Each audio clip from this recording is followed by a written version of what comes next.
Okay. Yes. This one is working now, which is yes, this one. Yeah.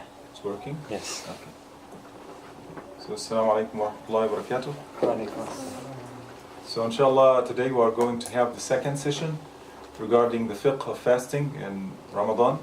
And as we have started before, and we said that we are inshallah going to have kind of a short course which is consisting of 5 different classes. I hope that we can finish them inshallah by the end of this month, by the end of Ramadan.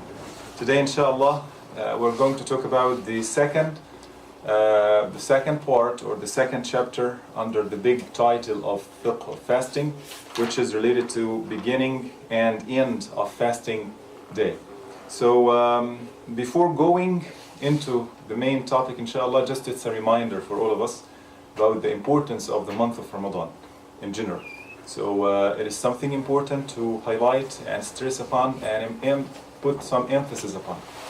The main reason for us to fast in Ramadan is, as Allah subhanahu wa ta'ala mentioned in the Quraan, that it has been prescribed upon you as it has been prescribed upon the people before you, so that you may attain piety, taqwa. And taqwa is something that we should work upon it and put some effort in order to attain it. So if we are not able to do so, so the main or the Ramadan or the month of Ramadan actually is not working with us in this regard. So you should always think about this to attain taqwa, how to attain taqwa. And whether that you are doing fasting or salah or any act of worshipping Allah subhanahu wa ta'ala, you need always to think about how to change yourself from within, from your heart. And this is an important issue because most of the people, as we said many times, they just fast during the month of Ramadan. They are doing all the ritual acts, all the worshipping acts, but they are losing the most important point, which is the transformation, the change that we are actually looking for, which is the change of our personality, our soul, our hearts, and so on and so forth. So do not miss this by making the Taraweeh, the extra voluntary kind of acts of salah and siyam and making dhikr and recitation of the Qur'an. These are nice things. But again, remember that you need to link it deeply within your heart at a level that you only know about it. So we ask Allah subhanahu wa ta'ala to be rewarded for our siyam and to be accepted as well. Let's go now to the beginning and the end of fasting day. Here there is a hadith and also from the Qur'an, Surah Al-Baqarah, verse 187. It states how Allah subhanahu wa ta'ala prescribed for us the starting and the end of the fasting day. In general, whenever we are fasting, we start fasting from dawn or from the daybreak in general. Okay? And I'm going to talk about the 2 different day breaks. We have what we call it Al-Fajr Al-Sadiq or Al-Fajr Al-Kadhib, or the first dawn and the second dawn. So what we are actually going to follow is the second dawn. I'm going to explain it inshallah in detail after a while. So Allah subhanahu wa ta'ala mentioned in Surah Al-Baqarah, it has been permissible for you the night preceding fasting to go to your wives for sexual relations. They are clothing for you and you are clothing for them. Allah knows that you used to deceive yourselves. Actually, this ayah, it has a context that we have to mention about it. Because before, in the early beginning of Islam, Ramadan or the fasting day or the limits of the day was so long. So actually, the fasting was from Al-Isha, which is starting of the night, until the next day to the sunset. So the only time for the people to eat and drink and to have any kind of sexual intercourse, for example, it is from Maghrib to Isha. It's almost like 1.5 hour, 2 hours maximum, right? So here, this is actually was the obligation or the command at that time, at the time of Rasulullah sallallahu alaihi wasallam. After that, by this ayah, by this verse in Surah Al-Baqarah, verse 187, Allah subhanahu wa ta'ala has given to us a kind of rukhsa. Allah subhanahu wa ta'ala make it easy for us. So now it is from the sunset until dawn. This time we can eat, drink and have whatever we want to have. And starting from the dawn until the next day sunset, then this is the time of fasting. Okay? And here we have, as we said before, subhanAllah, it was something difficult, because really, even the time of Rasulullah sallallahu alaihi wasallam, most of the companions, some of them, if the person, for example, he sleeps, or he fell asleep before al-Isha, which is before the night starts, then it's done for him. He couldn't eat or drink or to have anything to have kind of nutrition for himself. No, it's not allowed for him. So now it's something good for us to follow and to know that really, alhamdulillah, we have like 6 hours or maybe more for, it's different actually from one country to another, to have whatever we have for eating and so on. Okay? Okay. Then this also, in this hadith or in this ayah, the aforesaid verse states that the prescribed time for daily fasting, it begins from the daybreak until sunset, as we have said. The permissibility of eating and drinking until dawn indicates the desirability of having suhoor, the pre-dawn meal. Yes. We have actually here something important, which is what we call it the suhoor. So for Muslims, actually, the style of eating is going to be changed during the month of Ramadan. Okay? So we have futur, or which is the breakfast, and after that, before dawn, we are going to have what we call it suhoor, the pre-dawn meal. Okay? And this is actually, as Rasulullah sallallahu alaihi wasallam said in one hadith, "Tasahharu fa inna fil sahuri barakah," that eat the pre-dawn meal because it has a barakah on it. It's a blessed, okay? It's a blessed time and a blessed meal for us. Okay? Take suhoor. This is actually, it was narrated in Sahih, I guess, that take suhoor, or take suhoor, pre-dawn meal, for there is a blessing in suhoor. There are also many traditions indicating the desirability of having suhoor, even if by drinking some water. Rasulullah sallallahu alaihi wasallam used to have suhoor even by drinking some water. Okay, because as you know that we have or the sunnah of Rasulullah sallallahu alaihi wasallam, this is the prophetic tradition actually, that whenever we break our fast, we should break it with some ripe dates, which is, we call it a-rutab, or the dry dates, which is, we call it a-tamr, or some water. This is in order to break it. Okay? To break fasting. And when you are coming to sahur, if you couldn't find any type of food to eat, then it's also blessed, inshallah, if you just have a water or ripe dates, or even dry ones. Okay? Okay. Another thing here, in this regard, if a man gets up shortly before dawn and finds out that he is in a state of janaba, i.e. means that major ritual impurity, or menstruating woman finds that her menses is over, they are to start having suhoor and observe fasting, delaying ritual bathing until dawn breaks. This is actually happens for any one of us, that if for a man that he found that he is in a state of janaba, which is major ritual impurity, or for a woman that she is already, her menses already over, in this case she should have, or he should have, what we call it, the ritual bathing. So if the time is so tight before dawn, and you have the options to make suhoor, or to have the the pre-dawn meal, or to make the ritual bathing, then it's better for you to make suhoor first, okay, to eat, and then you can make the ritual bathing after the dawn. Okay, it is okay.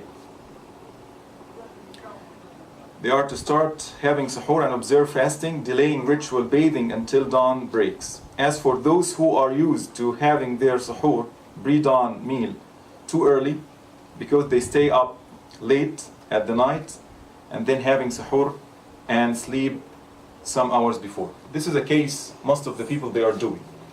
that some of the people, they are, because we now commonly we are staying late and until 12 a.m. for example, okay?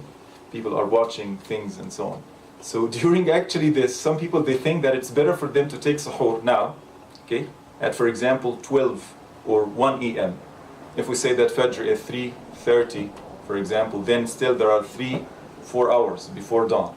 So they prefer that they stay late and make suhoor, take suhoor, and then sleep. And then after that they can wake up for Fajr, or maybe they do not wake up for Fajr. It's up to them, right? So actually this is the problem here. The author is saying that it's not better. It's not recommended for us to do so. Okay, it's not recommended. It's, as we said, that we should respect the timing of the suhoor. Okay, so you should sleep and then wake up or gets up and then make suhoor, and after that you make Fajr.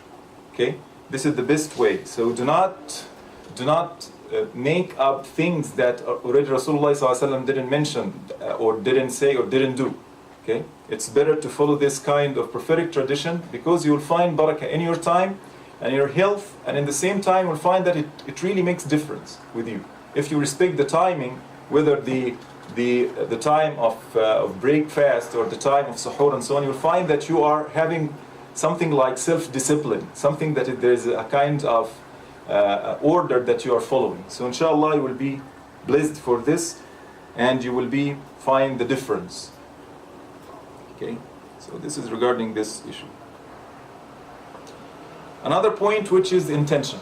The intention, which is a niyyah. Okay, a niyyah. A Muslim must have the intention of observing the obligatory fasting from the night of the day before.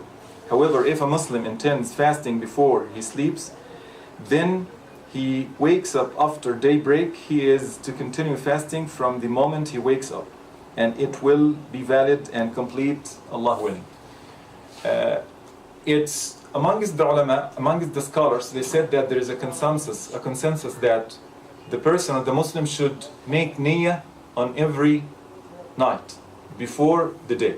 Okay, because some people they are not understanding this point. They said that already we have the niyyah before the month of Ramadan, but actually you have to make and observe the intention on a daily basis, on a nightly basis, that you have to make the niyyah between you and yourself that you are going to observe fasting for the next day. Okay, and in niyyah in general, it does not mean that you are uttering the niyyah. Do not say that سوف أصوم غدا, for example, that I'm going to fast tomorrow by your tongue. This is not right, because niyyah means niyyah محلها القلب. The intention is located on heart or in heart, okay, inside your heart. So you should observe it without saying anything, okay? And in the same time, if you are preparing yourself during the night for the next day to have fasting, so inshallah it will be considered a niyyah for you, okay? So just to highlight the importance of the niyyah, because really it's something important, and you should know that we should always think about it on a daily basis. Okay, every night. Do you have questions up till now? We're talking about the time. Do you have any questions here? Anyone? Nothing?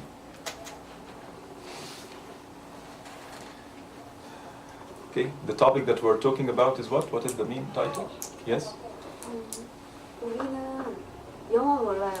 Okay, I do not speak Korean actually. So if anyone knows Korean, can translate a little bit. I don't know English. Really? Yes. And Yes. she doesn't know English also either. Yes. Oh, really? Uzbekistan. Uzbekistan? Okay, so you are having. Okay, he's Uzbek also. Yok, sorularını karıştırdılar, sorularını İngiliz dili. Çünkü kendisi bilmiyordu. Arap, İngiliz dili. Because you are like a festival, so you can karıştırdılar. Kur'an hadisi falan. Quraan does. So there is a question here? No question. It's okay. Yes? some people, like me for instance, because now sahur is around 2:30, right? Mhm. Because subuh is around 3:30. Yeah. So because I am a student, I stay up late. Mhm. I do follow the sahur time, but it's just I don't sleep beforehand. It's a bit hard for. It's okay if you do not sleep. So you make it on time. Yeah. Okay, so it's okay, no problem, inshallah. I mean that you still you stay awake all the night, Yeah, right? so. Okay, so this is okay. But it's more recommended to like sleep before. Because you will have some rest. That's it. That's it. So if not, because staying awake all the night, it's not good for your body. So I think that this is the reason. But it's okay, inshallah. You'll be rewarded for this. Another point is it is desirable to hasten fast breaking if sunset is verified, whether by sight, being informed by a trustworthy person, or by hearing the prayer call. So we have three different levels here in order to hasten the break fast. Okay, hasten the break fast. Number one is whether by sight, I mean that you see that the sun set already, okay, or by being informed by a trustworthy person, okay, someone that you trust him, or by hearing the prayer call, which is al-adhan, okay. This is something common for all of us, or anything of the kind, okay. That Rasulullah ﷺ said the people will remain on the right path as long as they hasten breaking of the fast. So it is sunnah, as we said, or blessed inshallah, that to hasten the break of the fast, breaking the fast. Okay. Okay. It is an act of sunnah to break one's fast with eating some ripe dates if the fasting person does not find any. Okay, we said that there are three different things that you can break your fast with. We said the ripe dates, which is the juicy one. Okay, we have different types of dates. This is something common. So you'll find that whatever we have here, I think this is the dry dates, not the ripe dates. So the ripe dates is better in break fasting because it has some liquids inside, so it is better for us in break fasting. And the tamr, which is the dry dates, it's better in suhoor because it makes you feel not hungry, for example, for some time. So ripe dates, dry dates, and some water. This is okay. If you couldn't find anything from this, it's okay for you. You can, any beverage, any kind of beverage or food, you can break your fast with them. Okay. There are a very important issue to highlight here. Some Muslims break their fast and keep over dining tables until they finish having, break fasting meal. Some people, they break their fast, but they stay on the dining table and they do not go to the Maghrib prayer. Okay, so this is also not right. Okay, try to avoid as much as you can. Rasulullah ﷺ, the sunnah is to take something light like dates or something, or water, and then go to the congregational prayer, and after that come back to have your dinner or to the main meal. Okay, so this is the sunnah. Okay. Okay, fast breaking terms of break time and okay. One thing that I want to highlight here regarding the al-fajr as-sadiq, which is the truthful fajr. We have two types of dawn in general. The first one, we call it the not right one, al-kadhib, we call it the false one, okay? Which means that there is some light in the sky, okay? But actually, whenever you look on the horizon, you cannot see a beam of light in front of you. So this is what we call it, the other one, which is after it, which is you can find in the horizon, there is some light over the mountains and in the horizon itself, it's a horizontal beam. This is what we call it al-fajr as-sadiq, okay, the truthful fajr. From this, we should start fasting, okay, not the first one. Okay. This is regarding the first part, which is related to the timing. What is the title? What is the title of this one? What is the title of this chapter? what I'm talking about? What is the title of it? To remember? So I. Yes. Wa alaikum assalam wa rahmatullahi wa barakatuh. A type of The what? type of dawn. Type. Yeah, no, I mean the chapter that I'm talking right now. It is the timing, yes, it's the timing. Yes. It's the timing of fasting, when to start and when to end it. Okay? So this is regarding fasting. Let's go inshallah to the next chapter, which is things nullifying fasting. Things nullifying fasting. Okay? So can you check if there is someone or any questions? Nothing. Yeah. Okay. I can check. From Sister Linda, Okay. Doctor, what is your opinion about people who fasting but always say hungry and seems like he or she is not doing the fasting sincerely? So she's not observing fasting sincerely. You mean that always complaining about being Say hungry. Okay. Actually, this is the point that I'm seeing here always, that some people, they do not observe fasting on the right and the proper manner. So they are going to lose the real spirit of fasting. If you are going to complain that I'm thirsty, I'm hungry, and so on and so forth, this is not a proper manner actually for anyone. Okay, especially for the Muslim. Do not complain. Muslims should not complain. Because if you are observe fasting on the right and a proper way, you are not going to think about this issue. Okay?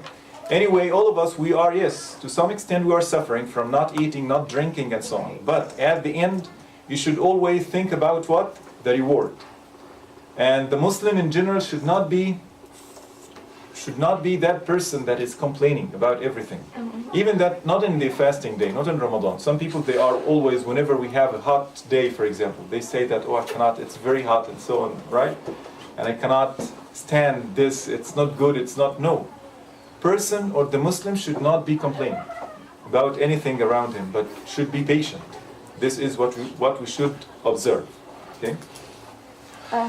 Okay? From Sister Marwa, is it acceptable to fasting Ramadan but not praying? Okay. Your fasting will be accepted, okay? But it is a major sin. There is a major sin which is behind it, which is not observing Salah, not making Salah. Okay?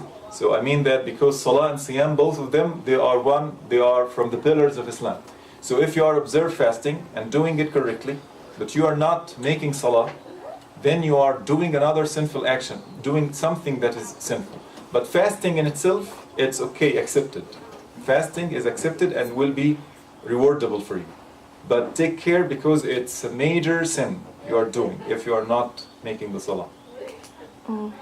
There is one more question from Sister Shalmi. Yes. Is there any sunnah or hadith related on breaking fasting first, or eating big and then praying Maghrib, or the other way around? Yeah, this is the hadith Sahl ibn Sa'd, as we said, that he observed, or some of the Sahaba, they observed Rasulullah sallallahu alayhi wasallam, that he used to break his fasting by, as we said, tamr, which is ripe dates or dry dates or water.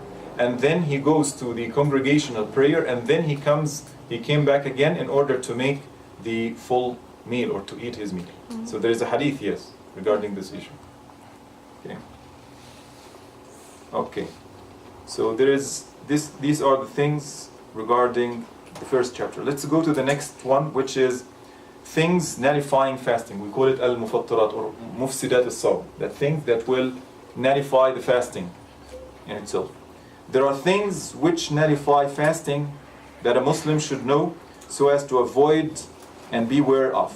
For they invalidate fasting and make it void. Among these things, now we are going to list some things, or some nullifying things that making our siyam to be void. I think if we want the air current, I think that we can open the window, not the door. Because if we close the door... Sisters change their... Okay. So the first thing here that is nullifying our siyam in general, having sexual intercourses. Okay, this is the first thing. If a fasting person has a sexual intercourse with his wife, his fasting will be nullified, and he will be obliged to make up for that day on which he had such a sexual intercourse. Moreover, one is not only obliged to make up for such a day, but also to expiate for it. Okay. Number one is, as we said here, having the sexual intercourse in general. Al-jima', we call it al-jima'.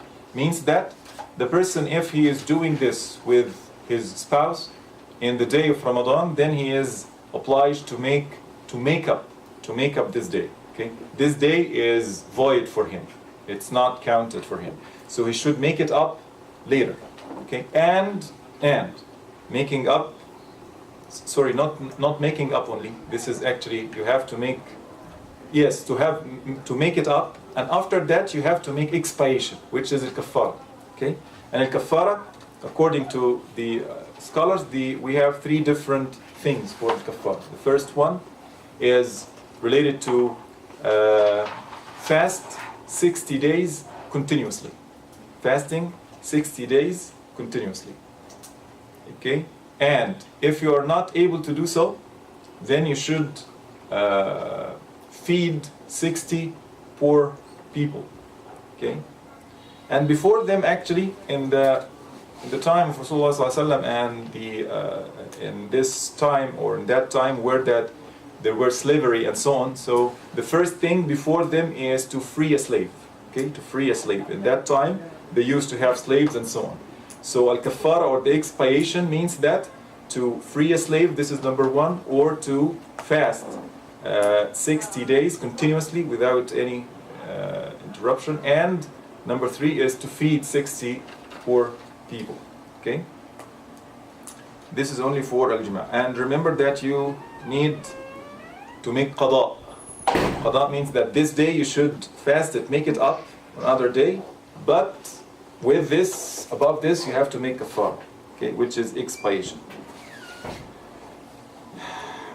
As we said, the expiation, they said here, for such an act is freeing a slave, and if one doesn't find a slave to free, one is to fast for 2 months consecutively, and the one unable to fast them due to a legal excuse should then feed 60 poor persons with half of a sa', which is something that is like a meal, small meal, of the country's staple food for each. Okay, so these are the three things, as we said.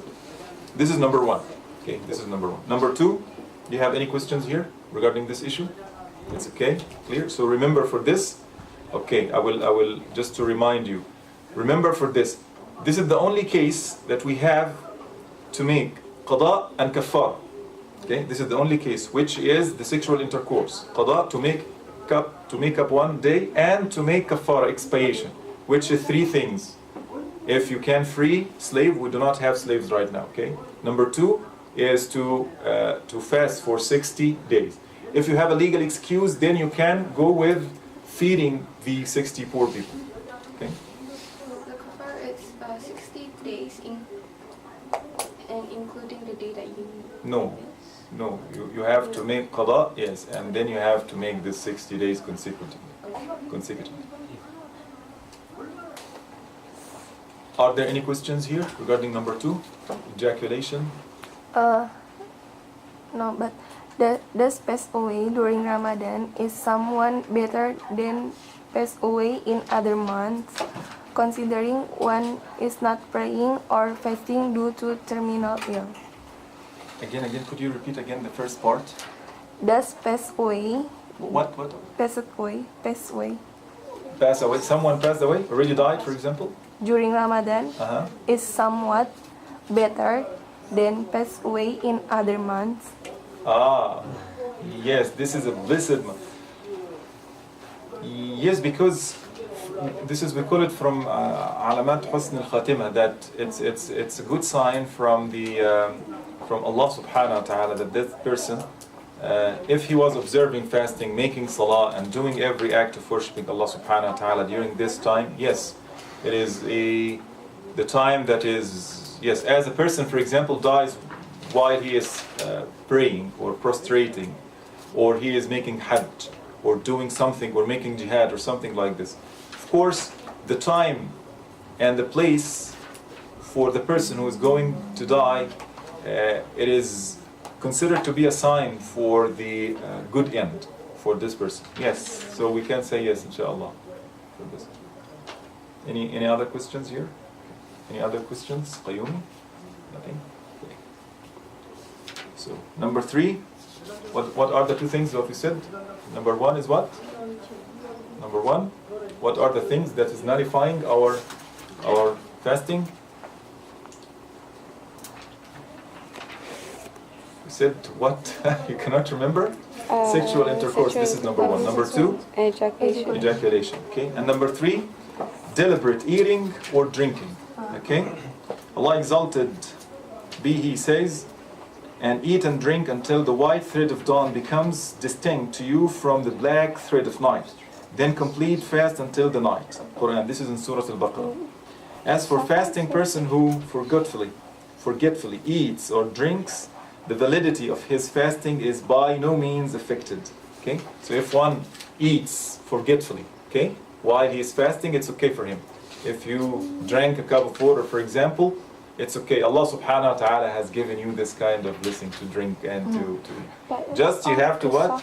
To be sure that you are doing it forgetfully, okay? Without any intention. SubhanAllah, you will find that in Islam, this is the uniqueness of Islam, whenever you compare it to any other non-Islamic traditions, that Islam is always stressing upon what? Niyyah, the intention, the heart, the work and the art, or the things that is related to your heart. Things that nobody could observe it unless that you are telling it, right? And this is important because it strengthens your niyyah, the inner power inside you. Okay? So this is why we said always Islam is all about hearts and niyyah and your intention. Okay? إنما الأعمال بالنيات. Okay? Among the things nullifying fasting is when water or the likes gets into one's body, the throat, and then the abdomen. Whenever there is anything that comes into or goes into your body through your mouth and the throat, okay, and goes into your abdomen, then in this case your fasting is nullified. Okay, which is in Arabic. Okay. Moreover, having nutrition through the veins, blood transfusion, and the like are among the things nullifying fasting, as they provide the body with the nutriments. In addition, nutrient injection of a fasting person nullifies his fasting, as it is considered a substitute for food. As we said before, if you have going to have injection, okay, by some supplemental nutriment and so on, in this case, your siyam is nullified. Okay, as we know. Okay, and as for the non-nutrient injections, they have to be avoided as well during fasting to preserve its validity. If you are going to have another injection, not for that is going to be as they said here, it is not nutrient injection. For example, you have some disease and you need to have some injection because of this. So they said that it's okay, but try to avoid. Try to make it after the sunset, if possible. Okay, if possible. Avoid that which makes you doubt, and adhere to that which does not make you doubt. This is the hadith here. Okay, so try to adhere to whatever that does not make you doubt or doubtful regarding the issue. Okay, and try to adhere to whatever is which does not make you doubt. So one should delay such injections until the night. Okay, until the night. Number 4 is, okay, so this is number 3, eating or drinking. Okay.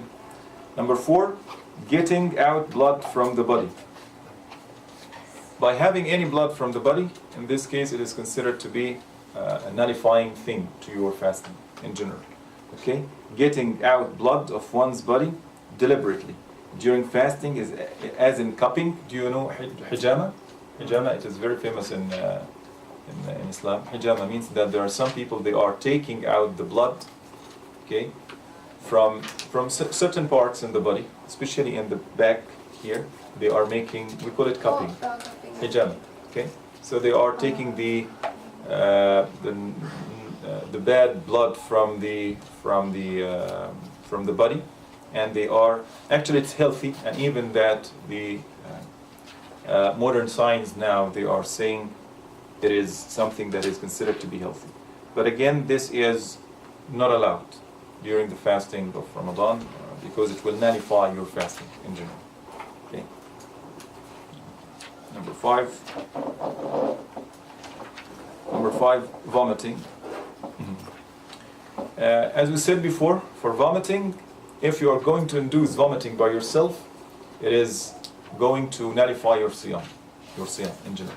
But if you did it without intention, okay, I mean that you vomited because of something that is ghalabahu al-qayb, means that it is, you were not in intention, you did so it will be okay. Okay, so inducing vomiting by yourself considered to be a nullifying for your siyam.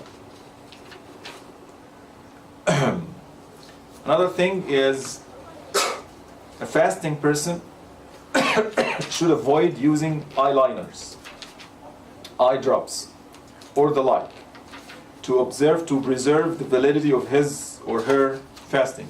Furthermore, a fasting person should not exceedingly rinse out one's mouth and nose with water during ablution, for example, as water may enter one's throat, and the Prophet ﷺ said, take water into your nostrils during ablution, except when you are fasting.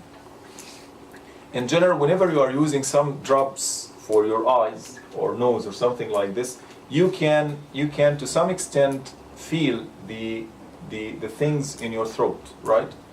Because there is a kind of connection there. So try to avoid such kind of things in general, okay? The drops that you put in your eyes or in your nose and so on, to observe this. Okay. As for using siwak, some people they are using siwak, which is the tooth stick. Okay, it doesn't affect the validity of one's fasting. You can use it.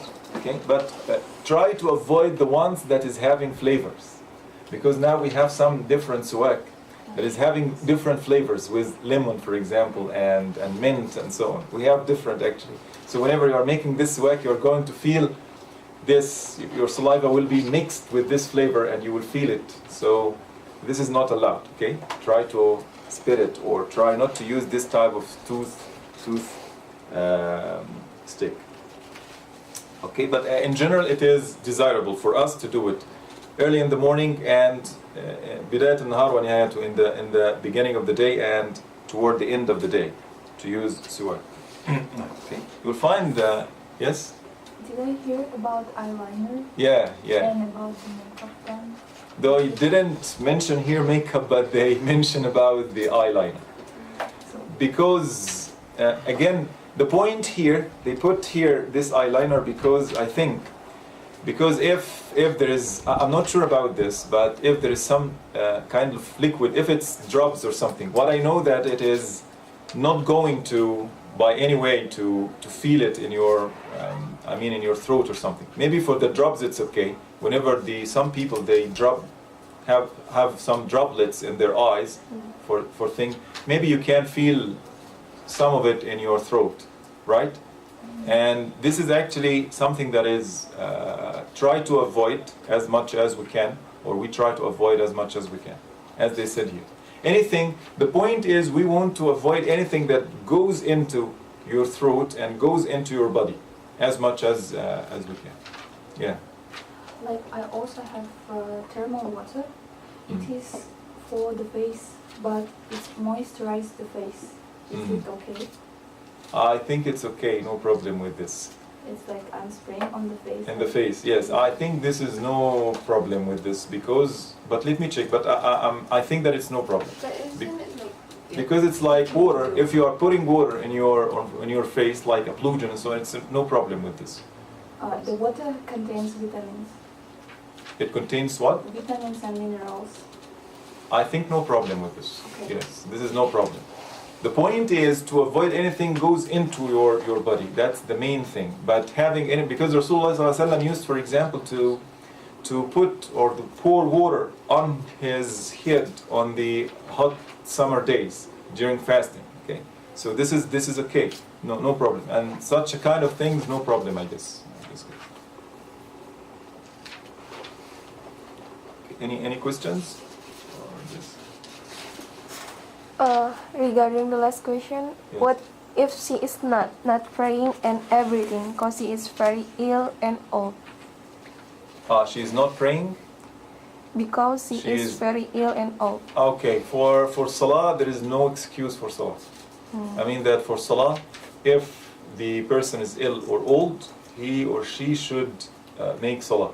Because if he couldn't perform the salah, I mean that the movements of the salah, he or she can do it even by just al-iman, just like this.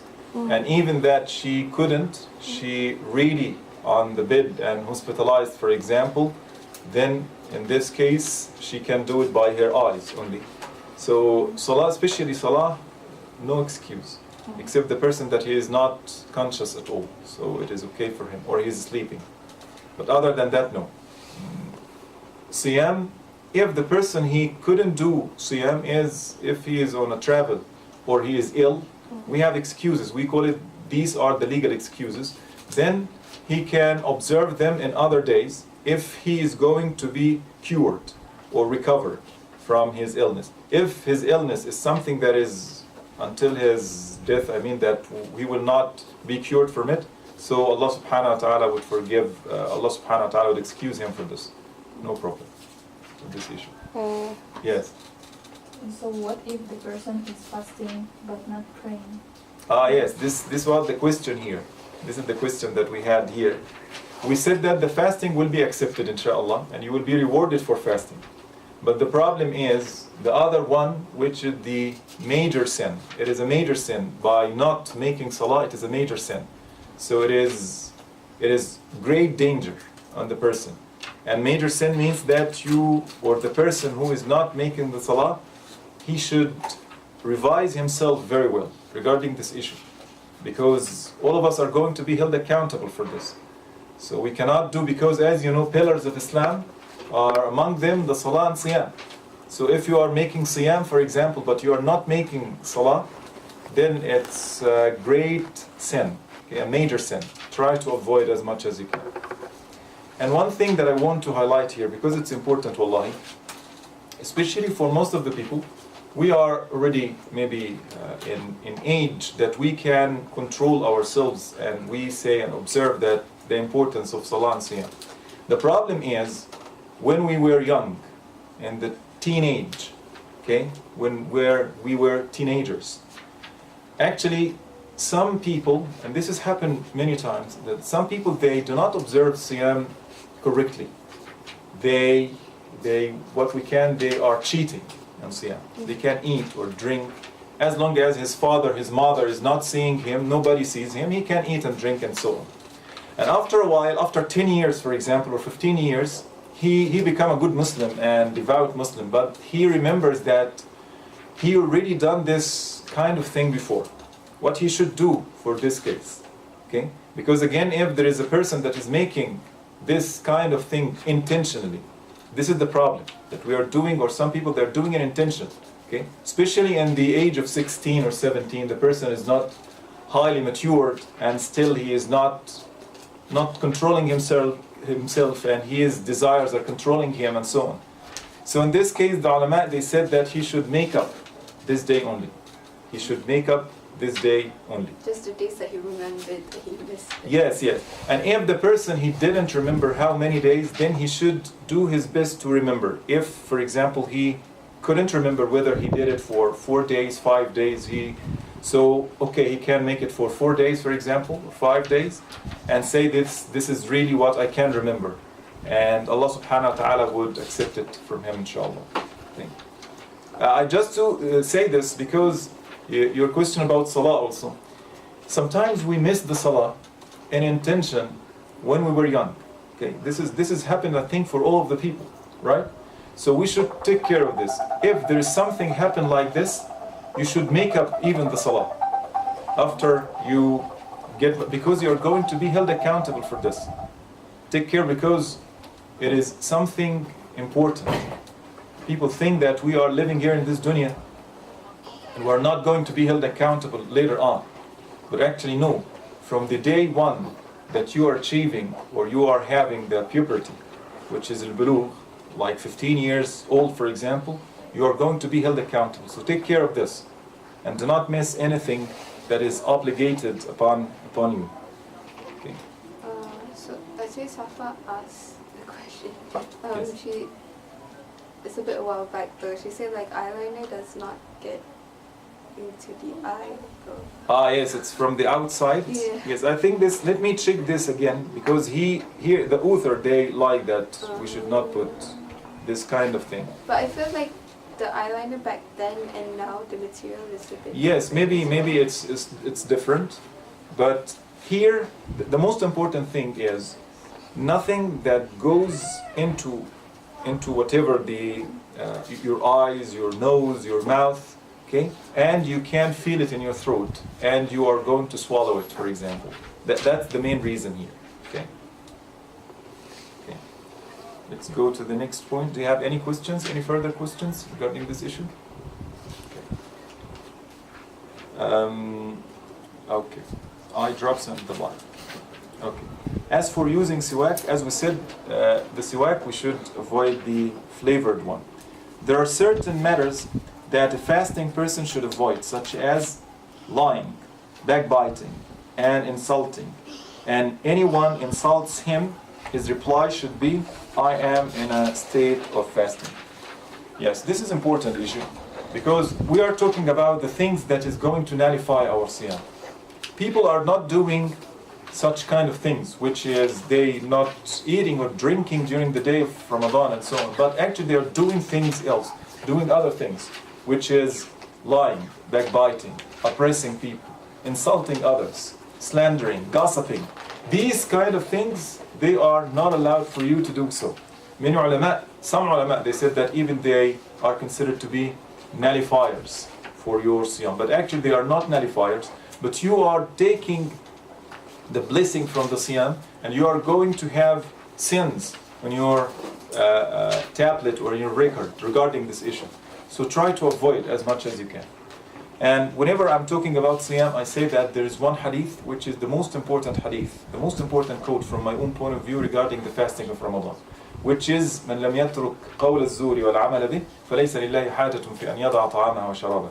That person who doesn't abstain from falsehood, acting upon falsehood and saying falsehood, then Allah subhanahu wa ta'ala, the God, the Almighty, has no need for him to abstain from eating and drinking. Because eating and drinking, this is something that yes, you can eat, this is tangible things.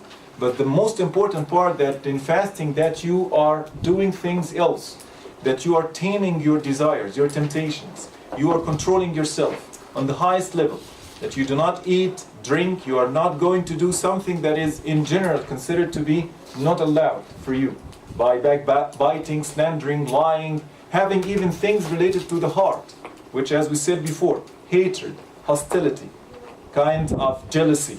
Okay? These kind of things inside your heart, nobody knows about it. You should control it and you should get rid of it as much as you can. So these are things very important for us to control. Not only observing siyam by abstaining from drinking and eating. Yes? She needs some? Yeah, you can go, of course. Because we are going to stop inshallah after 20 minutes because of the salah. Okay.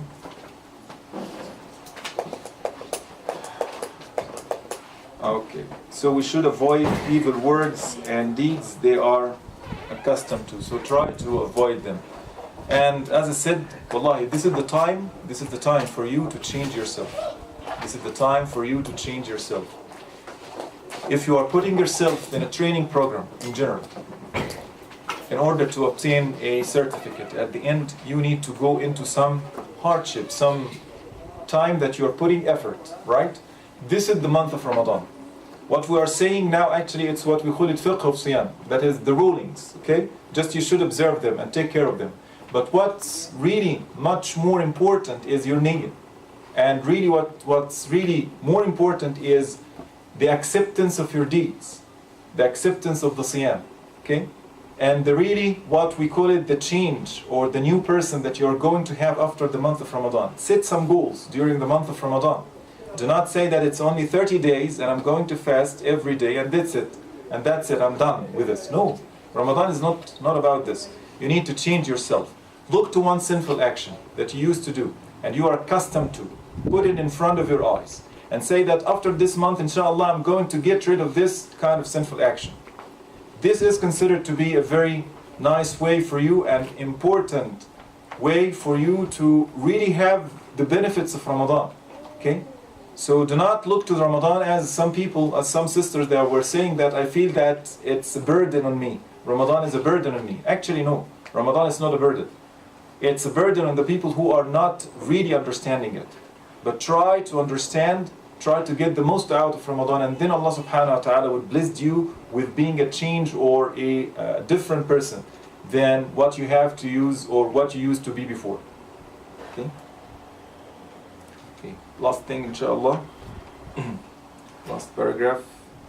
Okay. So a fasting person should fear Allah and realize His might and magnificence at all times and in all circumstances, preserving his fasting and avoiding the things that nullify it, so as to ensure the validity and acceptability. Furthermore, a fasting person should keep on remembering Allah, reciting the Qur'an and performing as many good acts of worshipping as possible. Remember the recitation of the Qur'an and doing good acts during the month of Ramadan. Recitation of the Qur'an is very important. Get closer to the Qur'an. Try to engage into halaqah or try to engage into things that is improving and increasing your knowledge regarding the Qur'an, okay, and Sunnah. Try to go to places where that you are going to increase your knowledge, religious knowledge, as much as you can. Try to sit with people who are good for you, good to stay with. They are increasing your knowledge. They are increasing your kind of niyyah for making good ibadah and to get closer to Allah subhanahu wa ta'ala. Try to avoid at least during the time of Ramadan, try to avoid going into the trivial conversations, going through the Facebook and checking the news and so on. This is actually not the time now. This is not the time for this kind of issues. You can check it later. Now, the time is devoted for something, changing yourself, okay?